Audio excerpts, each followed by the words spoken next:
Ladies and gentlemen, and welcome to another fun-filled evening around the Family Philco as we spin the calendar back to the magic days of old-time radio and the shows that we remember so fondly. And here to guide us through the crazy kilocycles of days gone by is our guest of the evening, radio actor, writer, director, and helpful historian, Dave Parker. Bravo. Thank you, thank you, Dan, and thank you, ladies and gentlemen, for the cheerful cheers that set the mood for this evening's fun and frolic. Right, Danny? Right as rain, Dave. Well, where should we start? Well, I'll tell you what. Since we're all in one way or another children at heart, why not start with the children's shows? You know, like Hop Harrigan, America's Ace of the Airways! CX4 calling control tower. CX4 calling control tower. This is Hop Harrigan coming in. Wow. What a way to start the show. This is super exciting, super fun. Which introduces Superman. Look! Up in the sky! It's a bird! It's a plane! No, it's Superman. Faster than a speeding bullet, more powerful than a locomotive, able to leap tall buildings in a single bound. Hey, we're on a roll. Let's do a couple more. How about Sergeant Preston and his wonder dog, Yukon King?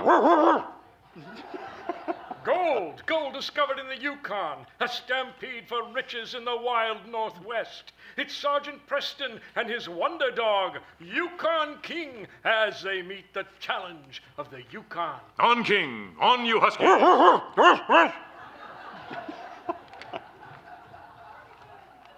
You included that scene just so you could bark, didn't you? Yeah.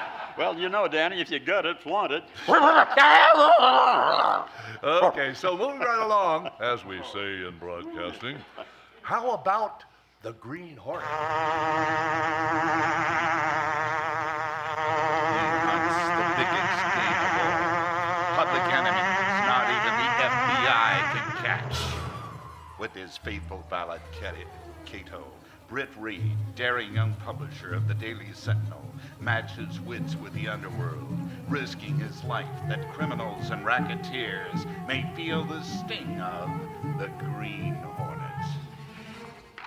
Hey, you were on that show, I was David. on that show, Danny, and a funny thing, I bet you guys picked this up too. Remember how the show started with enemies not even the FBI can catch? Remember that? Yes, we just said that. Yes. When J. Edgar Hoover, director of the FBI, heard that, he was on the show and he called the producers and he said, never, ever say that again. Really? Yeah, really. So they changed the copy to read, he hunts the biggest of all game, public enemy is out to destroy our America. Well, I guess you didn't want to mess with the FBI Sure then or now. Well, have we got time for one more children's show? Just one, Uncle Dan, but it was known and loved by millions of kids the country across, and it opened like this. Jack Armstrong! Jack Armstrong! Jack Armstrong! The all-American boy. Wave the flag for Hudson High, boys. Show them how we stand. Ever shall our team be champions, known throughout the land. Wow, Jack Armstrong with Uncle Jim, Billy, and Betty Fairfield, all of them fighting assorted bad guys for 28 years. And all sponsored by Wheaties. Have you tried Wheaties? They're whole wheat with all of the bran. You should try Wheaties, for wheat is the best food of man. They are crispy and crunchy the whole day through. Jack Armstrong never tires of them, and neither will you. So just try Wheaties, the best breakfast food in the land.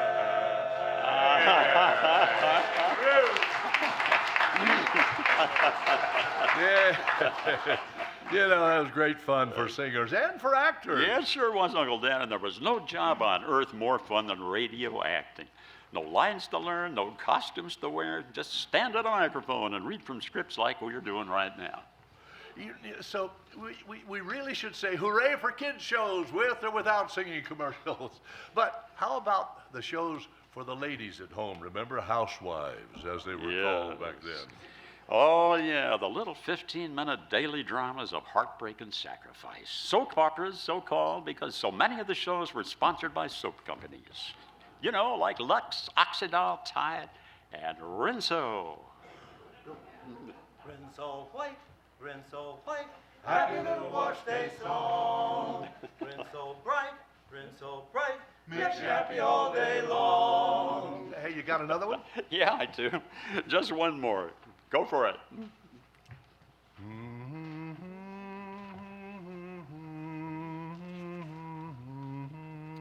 Our Gal Sunday.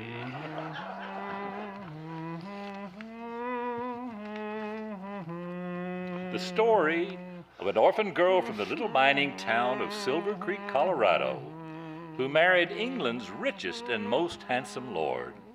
The story that asks the question, can this little girl find happiness as the wife of a wealthy and titled Englishman? I can't remember what the answer to that question was. So much for the I think it was yes, you Yeah, can. so much for the soap opera. But don't forget the primetime evening shows for everybody, like Dragnet, for instance. We have it.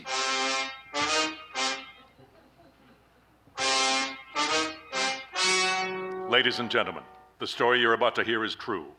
Only the names have been changed to protect the innocent.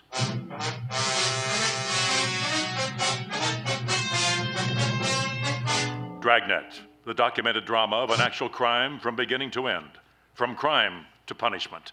Dragnet is the story of your police force in action. More. Remember this one? Yeah, everybody remembers this one. Who knows what evil lurks in the hearts of man? The shadow knows. Henry Ulrich, coming, mother. And it shall be my duty as district attorney not only to prosecute to the limit of the law all persons accused of crimes perpetrated in this county, but to defend with equal vigor the rights and privileges of all its citizens. Now stay tuned for One Man's Family, dedicated to the younger generation and their bewildering offspring. Tonight, Book 29, Chapter 10, Claudia Finds Freedom.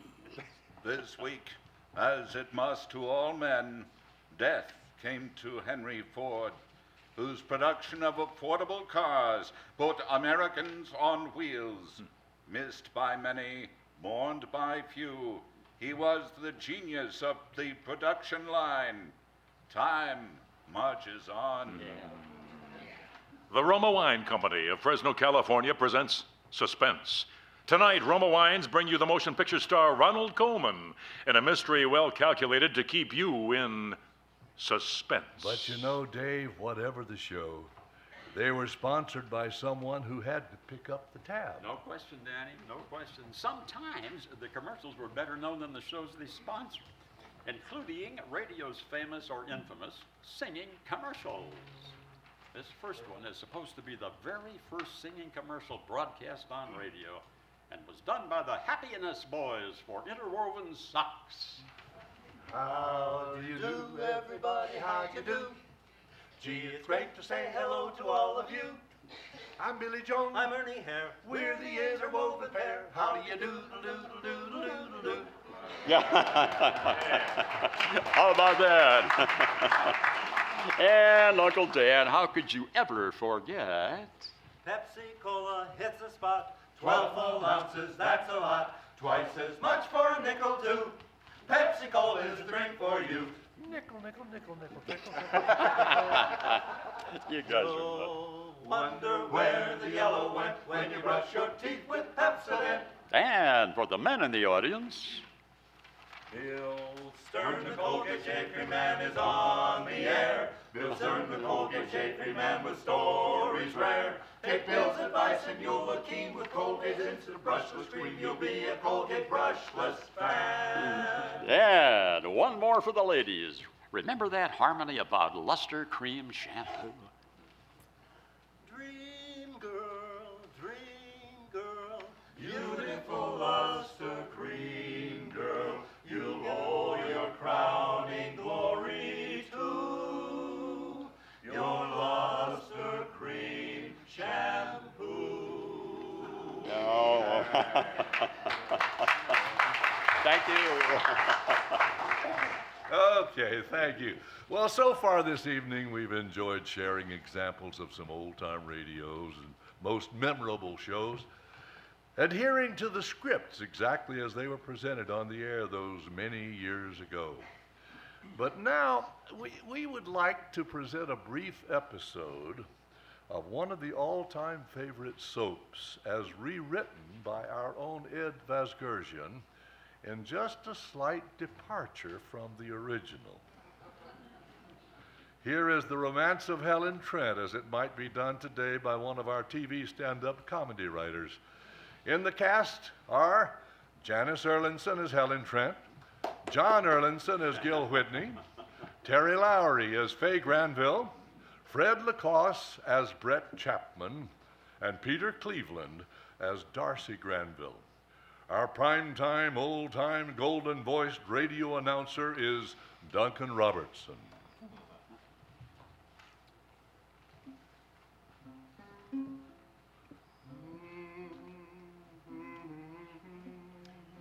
Once again, we bring you the romance of Helen Trent, who sets out to prove for herself and for many other frustrated women that just because a woman is pushing 35, romance in life need not be over.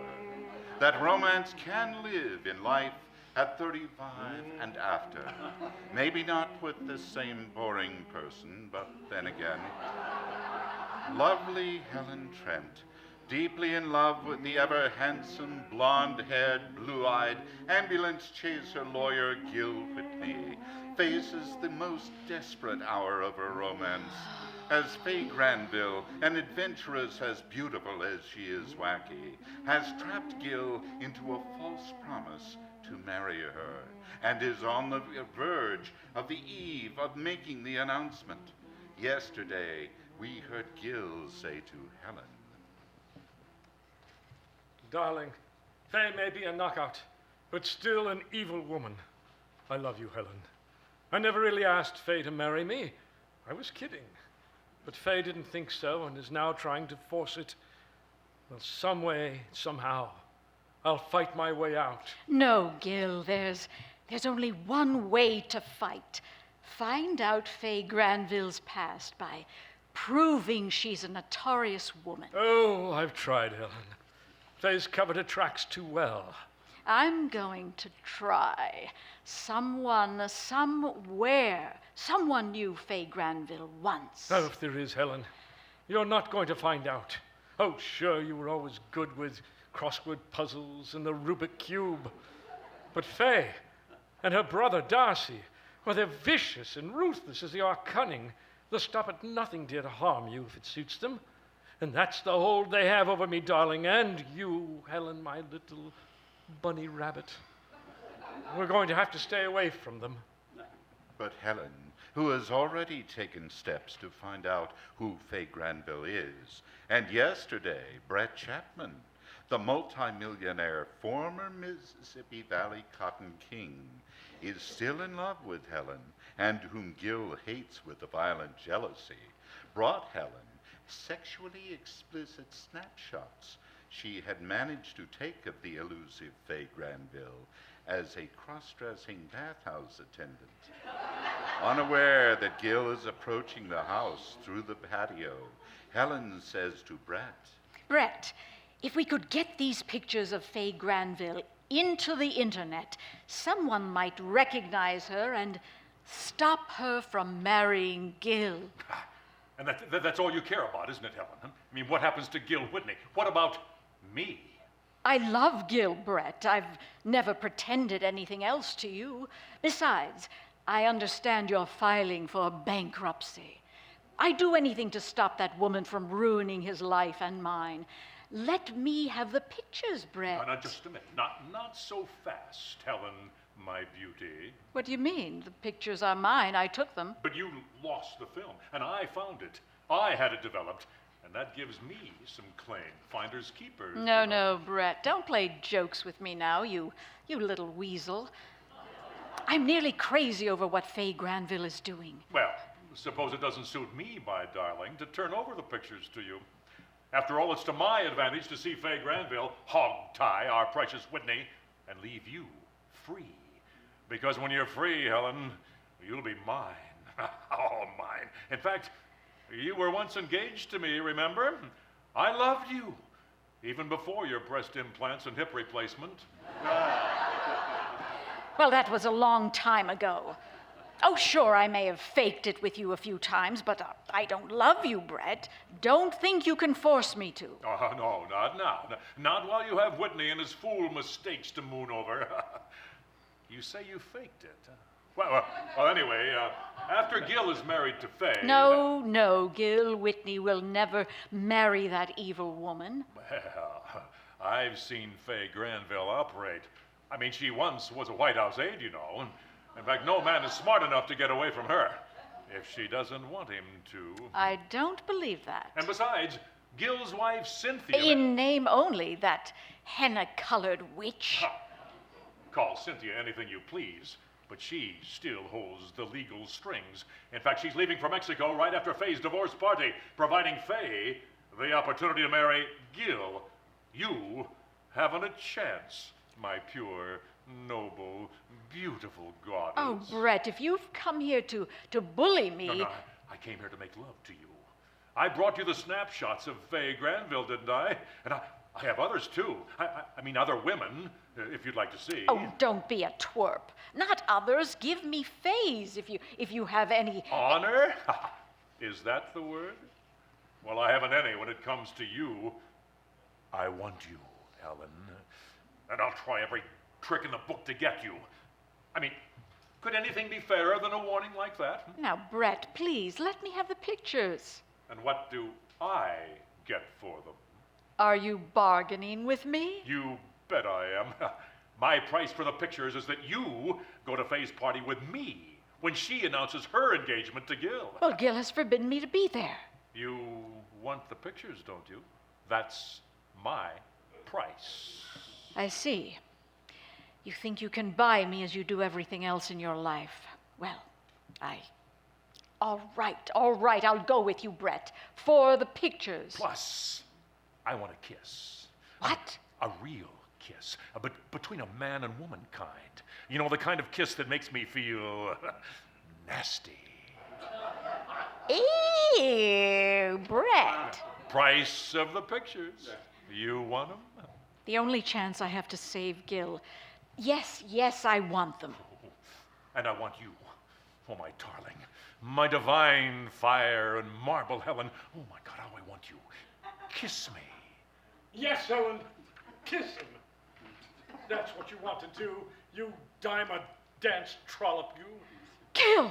Oh, Gil! Well, you certainly walked in at the right time, Whitney. Well, I usually do when you're around, Chapman, you cad. Gil, you don't understand. Oh, I understand what I saw. Gil, I don't want to kiss Brett. I don't want to see him. You didn't look like you were resisting. You know, he was on you like a life preserver on the Titanic. I did it for you. It's the price Brett asked for the pictures. What pictures? Oh, Gil, don't look at me like that. Brett, tell him. Explain to him. Why should I? I mean, I'd be happy to have Whitney think anything he chooses. What? He can't do anything for you now, Helen. It's about time he set you free for a guy like me.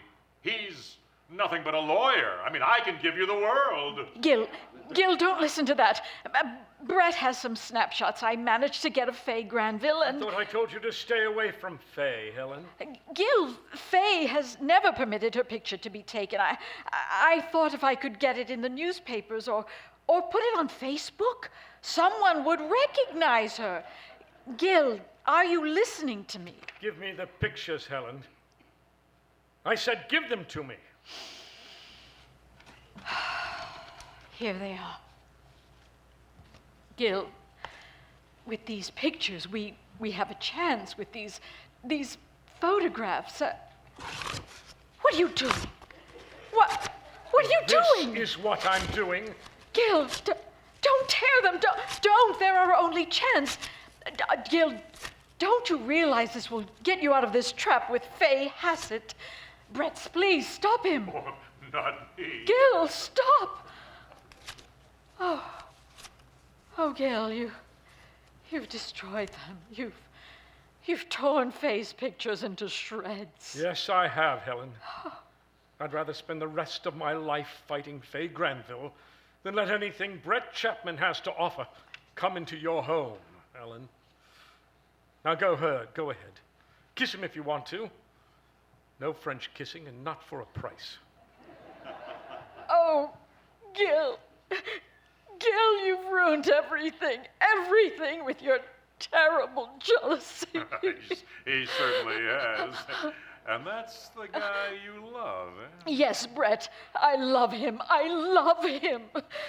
Oh, but Gil, our one chance. Now, he deserves to have Faye Granville hook him. No, he doesn't. This is your fault, Brett. You came here to make a cheap bargain, knowing how I feel about Gil. And knowing someday you'll get over it. Now, as for the bargain, I made it, and I'm holding you to it. Don't come near me. I've had my kiss, and I'll wait for the next one. Until I pick you up tomorrow evening at 9 for Faye's party, as agreed, Helen. Yes, as agreed.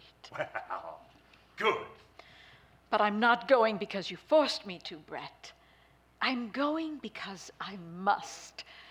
Gil has destroyed my one chance at finding out who Faye Granville really is with those photos of hers. The only chance I'll have to find any other evidence will be to be at her home tomorrow. No matter what Gil says now, I must go. I must get into that house. Meanwhile, Gil Whitney, still in a fury of jealousy, reaches his own handsome 14-room condo tucked away in the Hollywood Hills.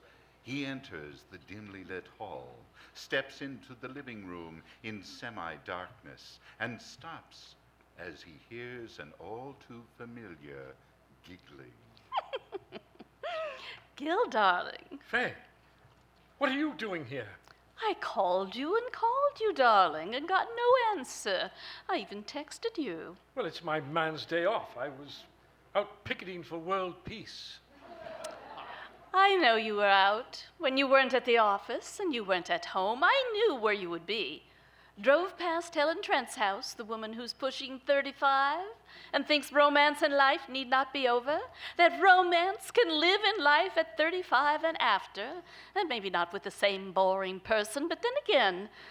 Anyway, there was your car, so I came back here to your house to wait for you. Faye, I don't have to account to you for where I go, and I object to being trailed. Oh, but after all, Gil, we're announcing our engagement at my party tomorrow night. Well, I'm not announcing anything, Faye. What you do is your affair alone. You know it isn't, Gil. Faye, I don't want to talk about this tonight. I've had a bad day. Why, yes. I saw through the big patio window at Helen Trent's house. It's just as I told you, Gil, darling. The minute your back is turned, you'll always find Helen Trent. You know, the woman who's pushing 35 and thinks romance in life need not be over, that romance can live in life at 35 and after. Maybe not with the same boring person, but then again. Anyway, there she was with Brett Chapman. Faye, I don't permit anyone to say those things to me. You're not still loyal to Helen Trent, are you? Oh, I'll answer your question, Faye, to get rid of you. I've been hurt tonight. Badly.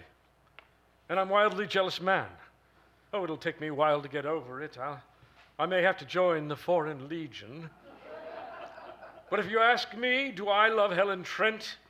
Yes, with all my being. Well, it's too bad.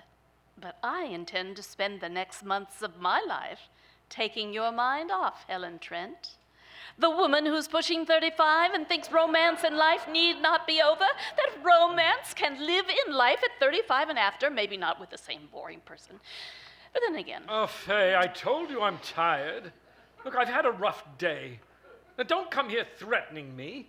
Well, you're giving this party tomorrow night, and you're going to get up before a lot of people who, incidentally, I don't know, and tell them that I'm going to marry you. But you'll know I'm not. Are you trying to walk out now, Gil? Oh, I'm not trying anything. But when it comes to a showdown, there are laws of decency protecting honest men from women like you. You're a wimp. What laws, Gil? Oh, you haven't a thing to hold with me, old over me, Fay. Well, except your threat to harm Helen. Have I threatened to harm your precious Helen Trent? Oh, look here, Fay. It's too late for kidding. Your wide, beautiful green eyes, luscious lips, those wide hips. Well, they don't look so innocent to me anymore. And I know you and your brother Darcy would stop at nothing to harm Helen. Oh, my brother, Gil. You know my psychotic brother Darcy. He isn't quite responsible since he quit taking the antidepressant meds, you know. And Helen has made him very angry. Yes, by not accepting his perverted advances, I suppose. I really can't be responsible for Darcy, Gil, though of course I try to control him. Fay, I know his angles as well as you. You, with the help of my malicious wife in name only, Cynthia, have devised this trap to separate me from Helen. Oh, I can see it as plain as my hand. And you're using Darcy as a sword over my head. Well, right now there isn't much I can do. But the next step is your party, and I warn you. Warn me of what, Gil, darling? Oh, don't come near me, Fay. Oh, you're tired, Gil. You're talking too much, wearing yourself No, out. Fay, please, go away. You Jezebel, you seductress of lost souls. Why, Gil? Fay, I don't want your arms around my neck. You did once, Gil. Yes. And this is the night before we announce our engagement. Fay, leave this house. Leave it now. You can't stay here. Kiss me, Gil. Oh, Fay. Let go of me. No, I don't want your arms around me. Kiss me just once, Gil. Just once. Oh. Then I'll go. Like this. What was that?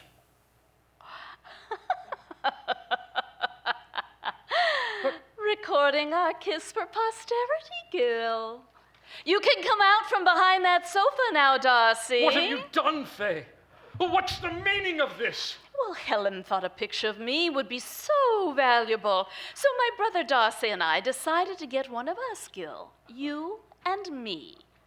I'll send Helen a copy. You can't see my face, but she'll see yours, Gil. And with this little record for evidence, you won't be so difficult tomorrow night at the party, will you? Yes, I'm announcing our engagement, Gil, and I don't think you'll care to argue with the picture that Darcy has just taken of me and you. Yeah, we got a picture, all right. Yeah. Tune in tomorrow when we'll hear Fay Granville say, I got the idea from Helen Trent. Helen was so anxious to have my picture, and I thought I'd get her one she won't forget. One which you really can't argue with. listen in, same time, same station tomorrow for the next episode of The Romance of Helen Trent. Heard in today's program were Janice Erlinson as Helen Trent, John Erlinson as Gil Whitney, Terry Lowry as Fay Granville, Fred Lacoste as Brett Chapman, Peter Cleveland as Darcy Granville. Music by Dan Odom. Live sound effects by Larry Saxton. Directed by Dan Odom, produced by the Bay Area broadcast legends, old-time radio players. This is Duncan Robertson. Well.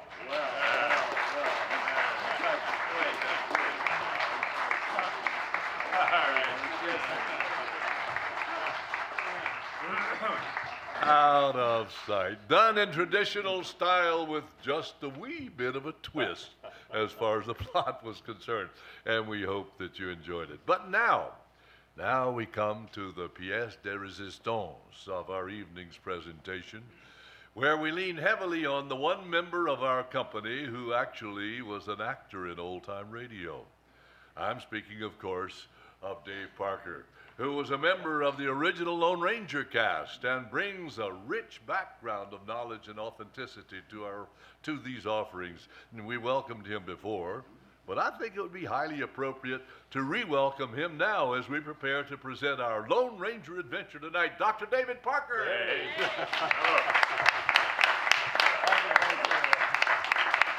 Now, in actuality, you were actually there, Dave. So tell us a bit about the Lone Ranger. Well, Danny, you know, actually the show was, and it is, and always will be, an American legend. I mean, everybody in this country and halfway around the world has heard of the Masked Man and his faithful Indian companion, Tonto. Kimosabe. They become immortal in story and song and even jokes, which I will not distinguish tonight. It was on the air from 1933 to 1955. However many shows, more than 3,000. Go ahead. No, I was just going to ask you. But now, in all of those shows, you played a variety of parts. What kind of parts did you play? I was a good guy. I was only cast as good guys, lung deputy sheriffs and stagecoach drivers. And here is a kind of a signature line that I kind of had to do more than all. Here we go. Well, Masked Man, if it hadn't been for you and Tonto, Mary and I would have lost our little ranch for sure. And then the ranger would say, yes, Dan, but the West needs young people like you and your lovely wife, Mary. Well, yeah, but, you know, in addition to the good guys, there were a lot of bad guys on the show, too, weren't there? Yes, there were, with names like Snake and Blackie and Scar and Squinty. And for sure they knew how to sound bad, and you, Dan, have made that one of your specialties, haven't you? You mean like, all right, boys, here's the plan. We're gonna kill the Lone Ranger tonight. You got it? Yeah, just like that.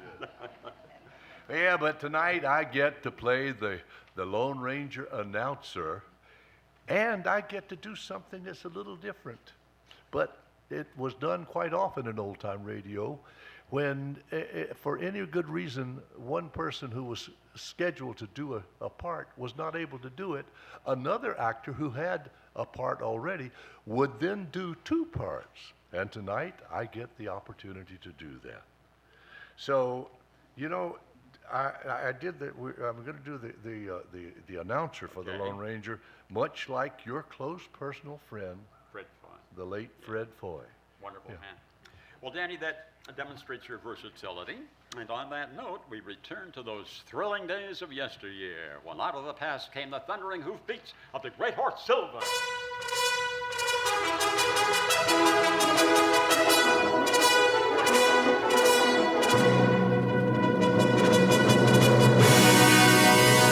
Hail Silver!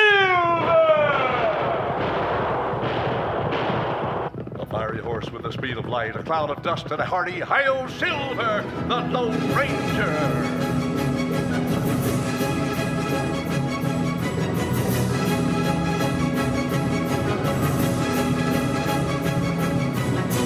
With his faithful Indian companion Tonto, the daring and resourceful masked rider of the plains led the fight for law and order in the early western United States. Nowhere in the pages of history can one find a greater champion of justice. Return with us now to those thrilling days of yesteryear. From out of the past come the thundering hoofbeats of the great horse Silver. The Lone Ranger rides again. Come on, Silver. Let's go, big fella. Hail Silver! Away!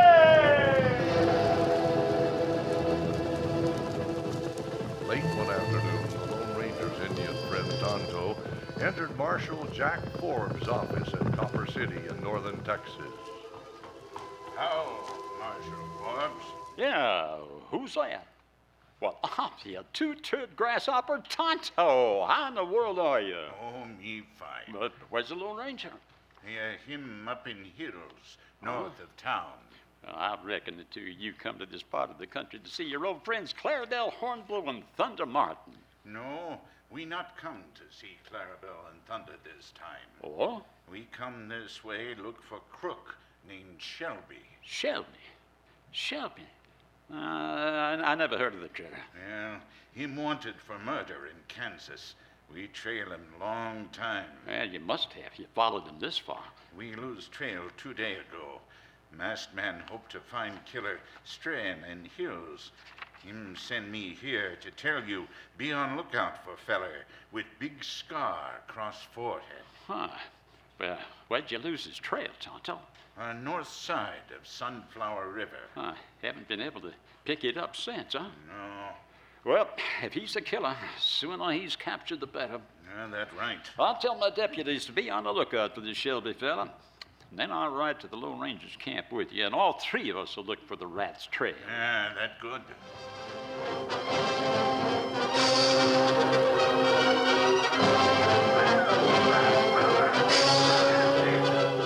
Meanwhile, Thunder Martin drew rein at Clarabelle Hornblow's kitchen door and hurried inside. The ex-mule for Skinner's face was flushed with excitement. Hey, Clarabelle, I'm rich. I struck it rich.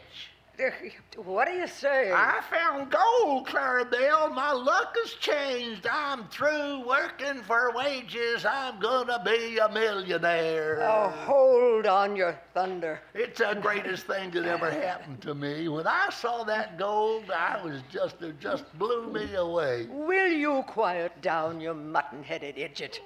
What's wrong? A filler named Shelby came to the door a little while ago asking for a place to rest and a meal. He lost his horse and gear crossing Sunflower River. Where is he? In the next room, you big jughead. I'll bet he has heard every word you say. Oh, doggone, you should have warned me. I would have if I'd had a chance. Now, let's get outside so we can't be overheard. That's a good idea, Now, where'd you find that gold? Well, it was down by the creek, about 5 miles from here. You don't know a doggone thing about prospecting. Now, but you've got a right about this. If you really have found gold, you better keep quiet about it. Don't worry, I'm not gonna risk losing the strike to a big old claim jumper. I'll put my horse in the corral. Good. And I'll go inside and put supper on the table. When the food was on the table, Thunder roused Shelby. The killer came to the table and wolfed his meal in silence. Then, when Thunder left the house to take care of the chores outside and Clarabelle cleared the kitchen table, the killer drew his gun. Hey, what's the idea? Don't make a sound or I'll shoot you. Have you gone loco? Sit down in that chair by the table. Be quick about it. But do as you're told, lady, and don't try to call for help. 'Cause if Thunder Martin walks in here, I'll shoot him. Well, why you do no good, Orner, you stunk. Now, this is the thanks I'm getting for taking care of you, for feeding you. Shut up. The outlaw quickly grabbed her hands and tied them securely behind the chair. Oh, you get away from this. My arm. Keep quiet. Grabbing a towel from over the sink, Shelby stuffed the end of the towel in Clarabelle's mouth. I told you to shut up. That'll keep you quiet. Now, just tie your feet. You'll be here to stay. Well, the chores are all done, Clarabelle. Get your hands up, Thunder. Get your hands up. I'll shoot the woman. All right. Leave your guns high up. Don't hurt, Clarabelle. I'll just take your gun. That's it. What are you after? The gold you found today. Huh? You're gonna show me where it's at. Oh, then you overheard me when I came into the kitchen, huh? That's right. I needed a meal, so I decided to wait a while before pulling a gun. You'll never get away with this. If you lead me to the gold, you won't get hurt. If you don't, you'll stop lead. Now get going.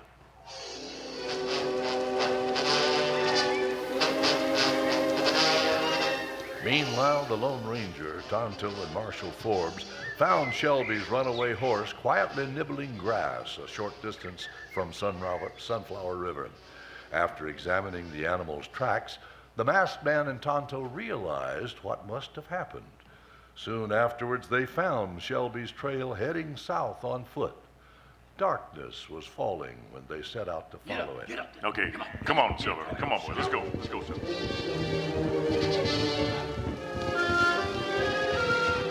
Some distance south, Thunder Martin tried desperately to think of a way to escape Shelby.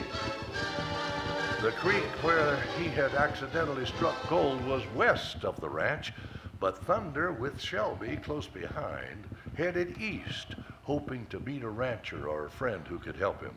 After nearly 2 hours' travel, Shelby called a halt. That gold can't be far from this ranch. Yeah, now, how do you know? I think you're stalling. How do you know? I think you're stalling. And what's worse, you're maybe trying to lead me into a trap. You wanted me to lead you to the gold, didn't you? I know a sure way to find out where it is. We're going back to the ranch. Well, for what? I figure you and that Clarabelle Hornblow stepped out of the kitchen so you could tell her more about the gold without me hearing you. You must have told her where you found it. No, Clarabelle, don't know I where think she does. And she'll talk too to save your hide. Turn that cur around. We're heading back to the ranch. Come on now, turn that horse around. Get moving.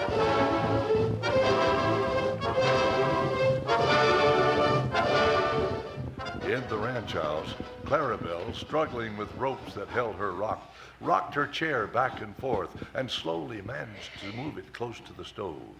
Twice she burned her wrists painfully against the hot metal, but at last she singed the ropes. They broke, and she strained at them. With her hands free, she took the gag from her mouth.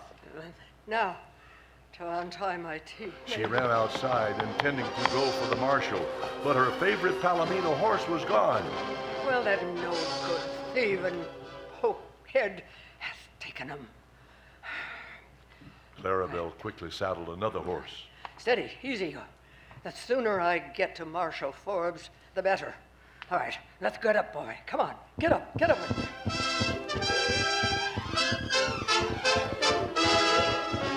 Clarabelle traveled across country to save time. More than once she regretted being left without her Palomino. Oh, the critter's as skittish as a 2-week-old calf. Easy, boy. Easy now. As she neared the main trail, it was necessary to descend a steep slope. Oh, it's okay. It's But easy the now. sleek Come on. black horse hesitated and balked. Come on, you're good. You get up there. Clarabelle coaxed, cajoled, and scolded. But the horse started down the hill. Then, without warning, the animal lost its footing. Oh, mercy. Oh, help. Thrown from the Help. saddle, Clarabelle pitched headlong to the bottom of the rocky slope, where she struck her head against a small boulder and lay still.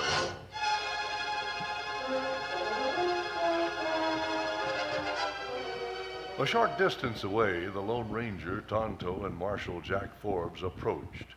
Suddenly, the masked man signaled a halt. Whoa now, easy, fella. Easy, boy.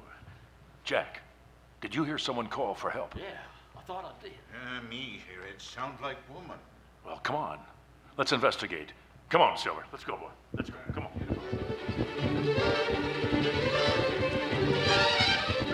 A few minutes later, the Lone Ranger, Tonto, and the Marshal approached the still figure lying at the bottom of the slope. Easy, fella. Easy. Slow down, boy. What?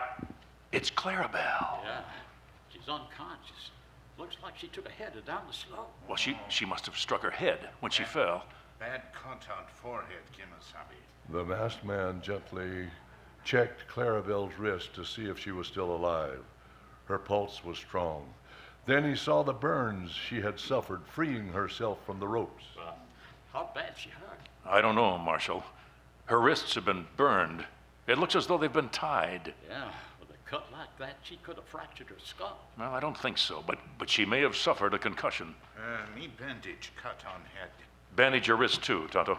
Me fix him. I don't savvy. What's she doing out here at this hour of the night? Traveling cross country over places you ought to have more sense than to tackle. She's not as young as she used to be. Kimasabi, maybe it better doctor come. Him know how to fix Clarabelle and how bad she hurt. I think you're right, Tonto, yes. Well, I'll tell you, the Rafter H isn't far from here.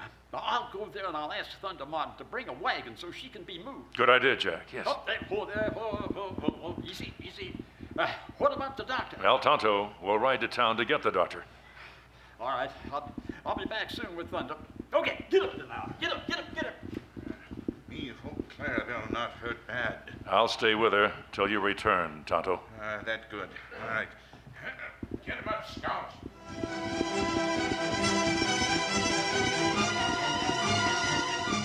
While Tonto rode toward town and Marshal Jack Forbes toward the Rafter H, Thunder Martin and Shelby approached the ranch from the opposite direction. The scar-faced killer kept Thunder covered and watched him closely. Whoa, easy. They dismounted at the back door and entered the kitchen. Now, get inside. And don't try a fast move, Thunder. Don't worry, Hey, Clarabelle's gone. Gone? Hey, she got away. You're the ropes I tied her with, yeah? Somehow she managed to burn them off. Yeah, I'll bet she's gone for help. That means your scheme to get my gold won't work. You're in a lot of trouble now. I hear a rider. Yeah, heading this way. I told you Clarabelle went for help. Maybe that's Marshal Forbes coming to get you. I'm not caught yet. As Dade spoke, he swung his gun barrel to the side of Thunder Martin's head. And the big man slumped to the floor unconscious. I can't watch you and that rider, too. Now tie your feet and gag you. That way you won't make any trouble for me. Shelby worked fast, tied and gagged the unconscious Thunder, and dragged him into the next room, seconds before Marshal Forbes took rein in the Moonlight yard. From a path near the open door, he saw the marshal and shot him as the marshal hurried to the door. Yes, seriously but not mortally wounded, the marshal fell and lay still. Shelby, thinking he'd finished the lawman, chuckled. He ran outside. He mounted Clarabelle's Palomino and rode off.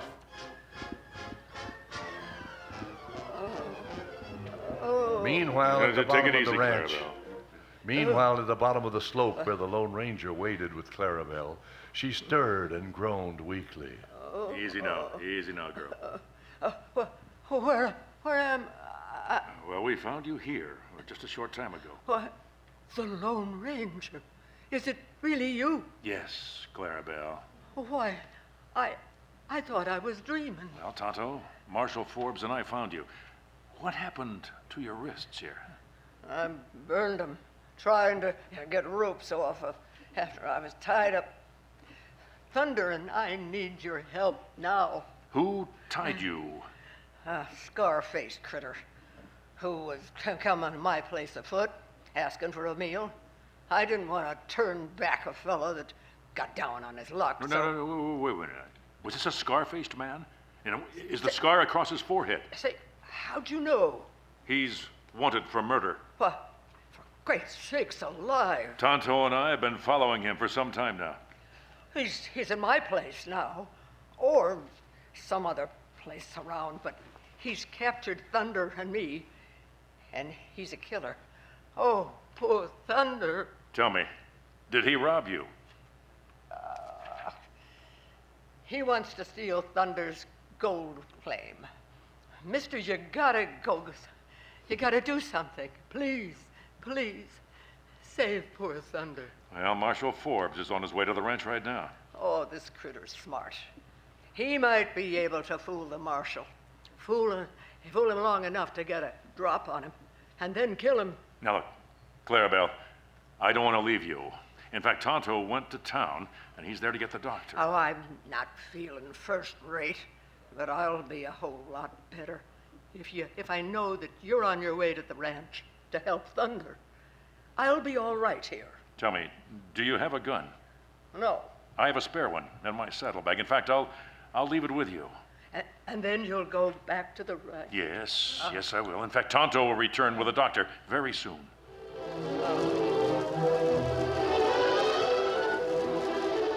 By the time the Lone Ranger reached the rafter edge, Marshal Forbes, although wounded, had managed to free Thunder Martin. The big mule skinner was bandaging the lawman's wound when the masked man dismounted at the back door.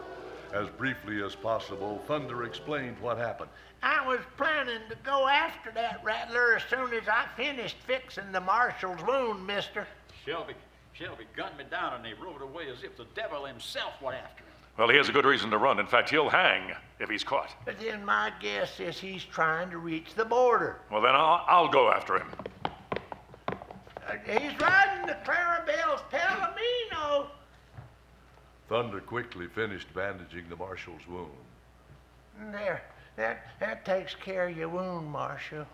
Now I'm gonna go with the Lone Ranger. Well, I don't think he's gonna need help, but Clarabelle does, Thunder. She's been hurt. She's thrown from her horse. We gotta get a wagon to the bottom of Dead Man Slope to get her.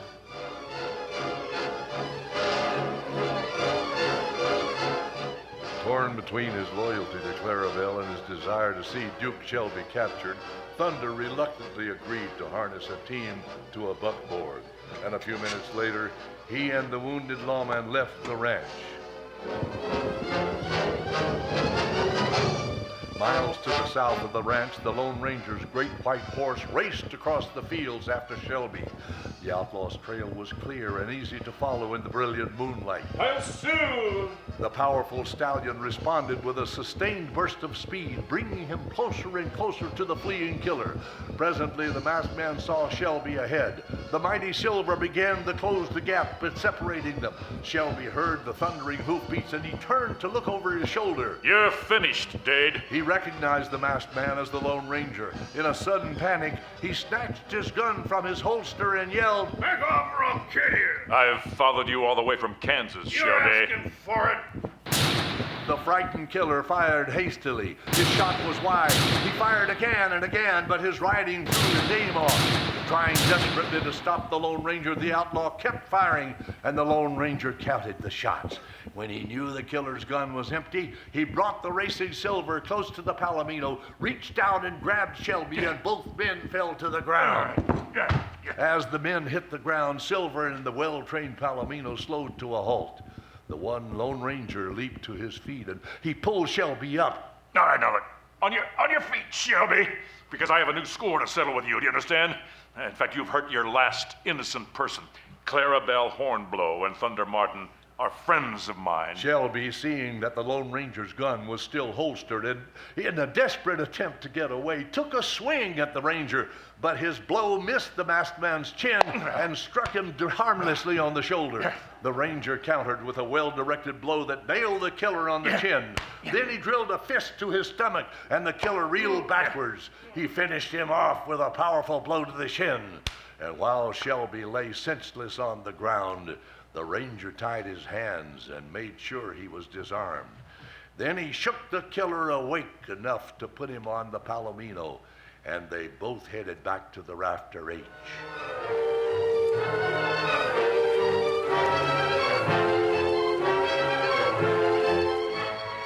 It was nearly daybreak when the Lone Ranger reached the ranch with his prisoner.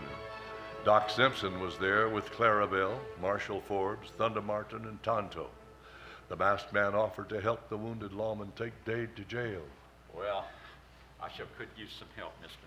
Doc's going with me, and if you'll travel as far as the edge of town with us... I'll be glad to, Marshal. In fact, Clarabelle, look, I'm sorry you had all this trouble. You know, I hope you'll soon be well enough to bake some of those fine apple pies you always serve Tonto and me. Listen, now that Rattler's been caught, mister, I feel good enough to start a couple of pies right now. They'll be ready by the time you get back from town. All right, I'll hurry back. See you later, Tonto. Me wait here, Kemosabe. All right, now, get going, Dade. I'm going. I hope they hang that skog. Clarabelle say him try to steal gold from you. That's right, Tonto. I struck it rich. Say, I have a little gift for you and the Lone Ranger. Oh, what that? I want you to have the first of the gold that I took from my claim. I got some right here in my pocket. I didn't show it to Clarabelle because I wanted to give it to you and the masked man. Thunder, that plenty nice. Well, here you are. Now this is for you, and the other's for our masked friend. You think this gold? Well, of course it's gold. Look at the color of it. No, this not gold. Huh? Me sees this stuff many times. Lone Rangers say it's iron or copper pyrites. Pyrites? Fool's gold, Thunder. Oh, thunderation. Me sorry, Thunder. Maybe you want not take my word for it. You know doggone more than anyone else does, and certainly not more. Fool's gold. Fool's gold. Oh, no. Don't feel so bad, Thunder. That killer was a bigger fool than you were. Huh? He was planning to jump a worthless claim, and all he got for his trouble was a trip to the gallows. Thanks to the Lone Ranger. Hail Silver! Away!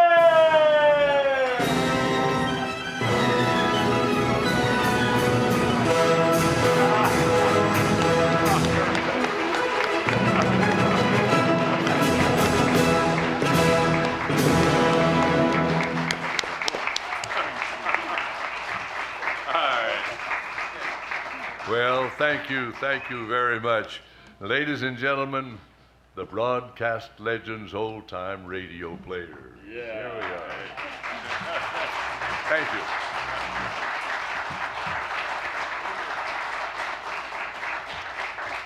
Now in tonight's program, in the role of the Lone Ranger, of course, the great Fred Lacoste.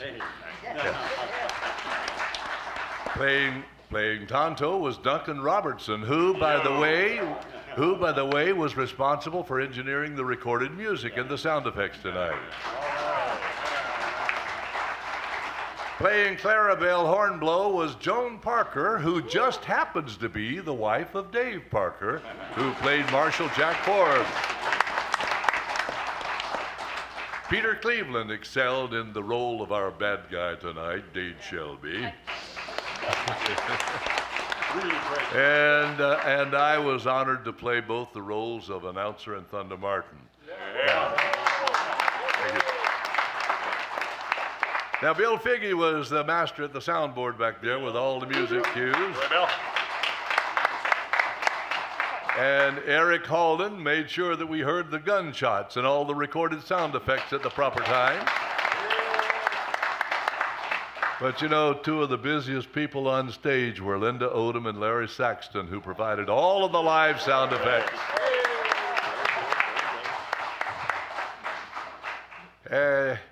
Two of the busiest people, I just said that, yes. Okay. Earlier in our show, Janice Erlandson charmed us with her interpretation of Helen Trent. You bet. Yes. Yeah. And she was matching wits with Terry Lowry as Faye Granville. Wow. John Erlandson was Gil Whitney. Fred Lacoste was Brett Chapman. And Peter Cleveland as the dim-witted brother of Faye Granville, Darcy Granville. The golden-voiced Duncan Robertson verbally set the stage for the romance of Helen Trent. All right. Yes. Thank you. Yes, sir. Our prologue featured many of the aforementioned with the addition of Bob Burrell and Bob Carson. They're back there. Anyhow, who were in the quartet, and they brought their vocal expertise to that part of the program. Well, it was a real blast, and we really enjoyed doing it for you. We sincerely hope that you enjoyed it, and we can only say, who knows, we might do it again. Yes. Until then, happy trails to you until we meet again. Happy trails to you. Keep smiling until then. Who cares about the clouds when we're together? Just sing a song and bring the sunny weather. Happy trails to you till we meet again. Thank you. You know, I so enjoy being with these wonderful people who just bring all the mind theater back to just paint in your heads the pictures of what's going on. And I was so inspired by being with these wonderful guys. that I decided about 3 years ago to do a video documentary on the old-time radio days. And so, traveling across the country, I tracked down the announcers and the actors and the writers and the directors and, of course, the sound effect guys. And I put it all together in a 1-hour show that I call Remembering Radio, Uncle Dan. And as it happens, I have a few copies here tonight if anybody wants them. I have to tell you, it's $35, but you know it's a great show. Thank you so much for being with us tonight.